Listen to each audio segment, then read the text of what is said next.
Hey, I'm Sage Valentine. Welcome to my channel. Right now I'm going to review CBS's Big Brother Season 17, episode number 24. So, honestly, for those of you who do not have the feeds, Vanessa is the main reason why Steve put up Meg and Jackie. And Steve didn't just join this side of the house. Steve has been working with the Sixth Sense almost since day one. That's how he became a pawn.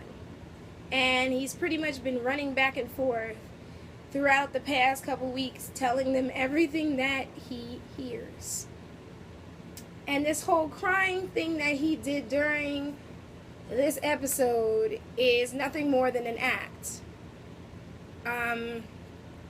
And he pretty much showed you guys that it's an act. See, I've known this for a long time, and I had an argument with a girl on Twitter over this because she's just like, well, when has Steve always been a rat? When has he said this? When has he said that? Like I said a couple weeks ago, he's done it so many times. He said so much stuff that I've come to the point where all I do is just roll my eyes at him. And I don't feel sorry for him, and he's being used, and eventually he's going to leave the game, and these players have no intention of allowing him to win. Austin is the main person who was coming for him, yet Vanessa managed to convince Steve that it was Jackie when Jackie wasn't even thinking about Steve at all. Like, his name came up in conversations, but she didn't pop up and say, oh my god, I want him out. No, that was Austin that did that. Liz as an HOH to me is just, why? Seriously, why? But then again, I blame Steve for that, because Steve kind of put these pairs together as to who was going to play in the competition, and I thought it was pretty suspect that he put James up against Meg, so Meg could pretty much knock out James, and then Meg could get knocked out of the game. And honestly, the competition itself was easy if you're the type of person who is into your smartphone, you're into texting, you're into emojis. But I could understand why it took everyone so long to answer and hit the buzzer, because after a while your eyes start crossing, because I was just like, oh my god, like, is it me? Like, why do my eyes keep crossing? And I'm kind of annoyed that Liz is the HOH for the simple fact that she's not taking it seriously. She's allowing Austin and Vanessa to make her decisions. Some people would say, oh, that's smart because now she doesn't have any blood on her hands. No, because that's going to put a target on her. Even though Johnny Mac is targeting Vanessa, Johnny Mac might put Liz up against Vanessa, or put up Julia and Liz, or put up Julia and Austin, or Liz and Austin, all because of this one move. But Liz doesn't see that. As far as Vanessa goes, I wish she had been the person that was voted out last Thursday, because she seems to be getting more, what's the word? I'm not going to say crazy, but she's just like such an intense player to the point where her emotions are taking over, and she's using those emotions to make her decision in the game, and you've got to shut that off. Most of the victors that have won in the previous 16 seasons have had to turn their emotions off and really play the game and look at people who are really a target to them. Johnny Mac is able to do that because Johnny Mac is targeting Vanessa. But see, Vanessa's main problem is that when she makes decisions, she also wants you to like her. She doesn't want you to badmouth her. She doesn't want you to talk about her. But she can do it herself. And I really hope that Johnny Mac wins HOH, because if he doesn't, he's probably going to go up as a pawn against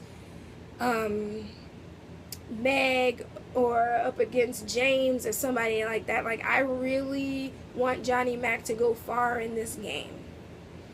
As far as Becky goes, Becky's previous mistakes in her previous HOHs are the reason why she's in this predicament. The decision to put up Vanessa as a backdoor option was a good one. However, she should have kept that to herself and not told everybody. And everyone would have gone along with it. But see, James is the reason why Vanessa's still in the house, because he was mad over a stupid t-shirt. Like I said, this season is all about like emotions and how somebody personally wronged you rather than the person who is a true threat to your game. Speaking of threats, Austin. Why wasn't Austin put up on the block? If it's getting around to you that Austin is going to target your sister, he's going to target your sister. And when he becomes HOH, Julia will be up on the block if she's not directly up there, if she's not backdoored. She'll probably be up there with Steve, or if Steve takes himself down, she'll go up there. And you guys are probably saying to me, no, he would never do that. He wants Julia out. He wants Steve out. Austin's going to get what he wants because he admitted a few weeks earlier that he had a hand in getting a lot of people out of the house, in particular Audrey, Jeff, and Davon. So you can bet your bottom dollar that he will try his best to get Julia out of this game, because he knows Julia does not like him and she does not like his relationship with her sister. So in the end, it's basically John versus Becky on the block. Now, John was told that he is a pawn, but John doesn't feel that safe, so you know he's going to fight like hell basically to win the veto. And Becky was just told she's nominated because she's great at what she does. That still is no reason to put somebody on the block.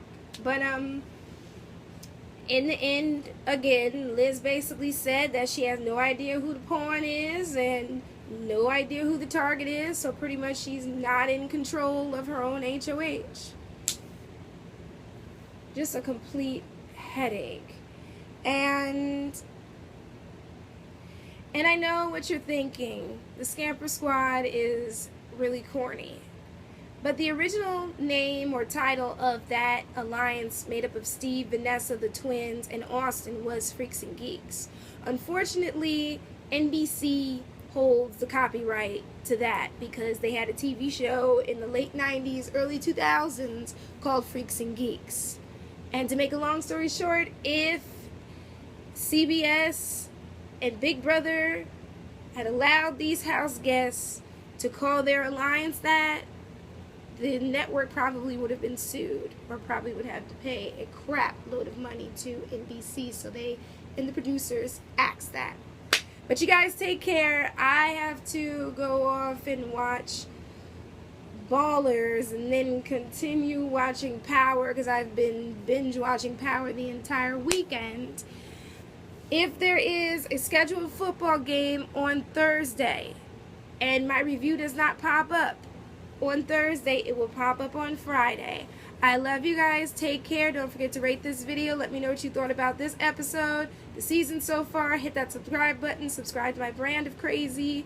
Hit me up on Google Plus and Twitter at Sage Valentine. Until next time, I know who won the veto. That's all I'm going to say. Just wait till Wednesday. It becomes even more frustrating. And as of right now, I don't know who said person is going to pick as their replacement nominee or if they're going to keep the nominations the same. God only knows. But I love you guys. Take care. Bye, guys. Bye.